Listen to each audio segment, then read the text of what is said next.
एक समय की बात है, पहाड़ों पर एक छोटे से कस्बे में, जहां हरियाली और चिड़ियों की चहचहाहट लोगों के दिलों को मंत्रमुग्ध कर लेती थी, वहां एक बुद्धिमान नानी माँ रहती थी, जिनका नाम शांति था।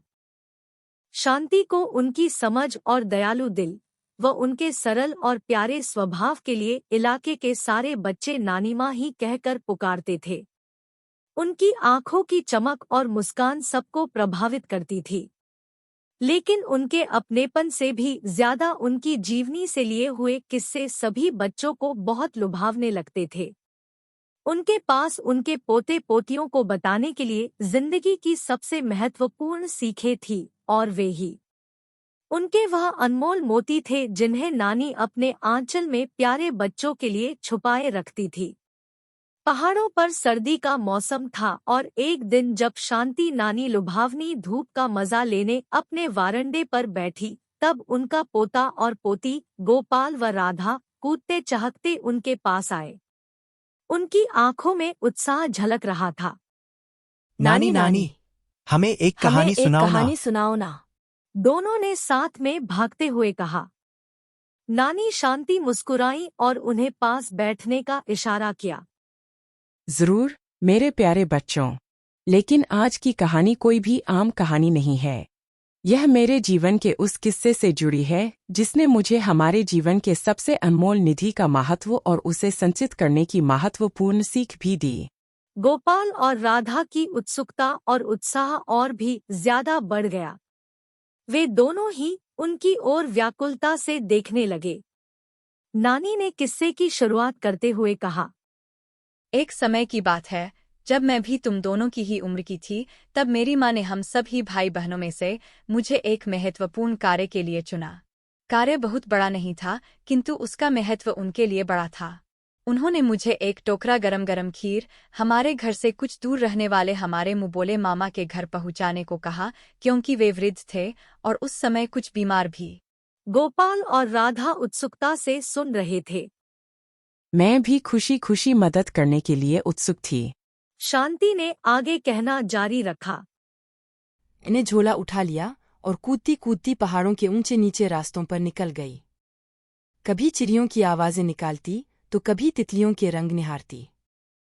समय का पता ही नहीं लगा। मैं रास्ते भर मुझे देख मामा के चेहरे पर आने वाली खुशी का एहसास करती रही, लेकिन जब मैं मामा के घर पहुंची तो मुझे उनकी हालत देख बहुत बुरा लगा व अपनी गलती का एहसास हुआ। शांति ने दस्तक दी और अपनी देरी के लिए माफी मांगी, पर उसे अपने पेट में एक घबराहट सी महसूस हुई जब उसने जाना कि मामा अपनी असमर्थता के कारण सुबह से भूखे थे। गोपाल और राधा के चेहरे मुरझा गए और वे धीरे से बोले। ओह नहीं नानी माँ, यह आपने क्या किया? नानी शांति मुस्कुराई और उन्हें पास बैठने का इशारा किया। ओ मेरे प्यारे बच्चों, मैंने द्वार पर दस्तक दी और अपनी देरी के लिए चुपचाप माफी मांगी, लेकिन क्या आप जानते हैं कि मामा ने मुझसे क्या कहा? उन्होंने कहा, शांति मेरी प्यारी बच्ची, देरी सिर्फ एक तय समय पर किसी काम को ना कर पाने को ही नहीं कहते। इसका अर्थ और भी गहरा होता है। यह दूसरों के समय का सम्मान करने का एक तरीका है, वह हमारी सोच को दर्शाने वाला एक आईना भी। हमारे लिए क्या जरूरी है, वह हम उसे पाने के लिए कितने कार्यशील हैं, इसको भी यह बखूबी दर्शाता है। समय कभी किसी के लिए नहीं रुकता, जो पल बीत गया वो सदा के लिए खो गया।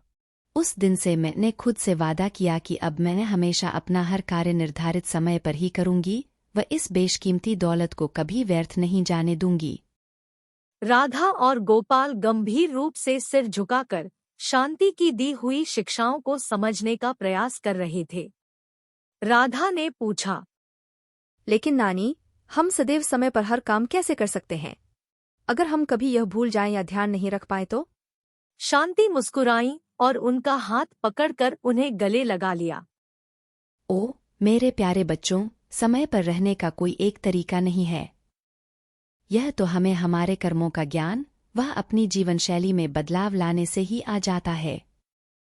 यह दूसरों के समय का सम्मान व खुद को बेहतर बनाने के हमारे निश्चय का एक प्रतिबिंब है। याद रखो, थोड़ी सी कार्य योजना बनाने से बहुत कुछ हो सकता है।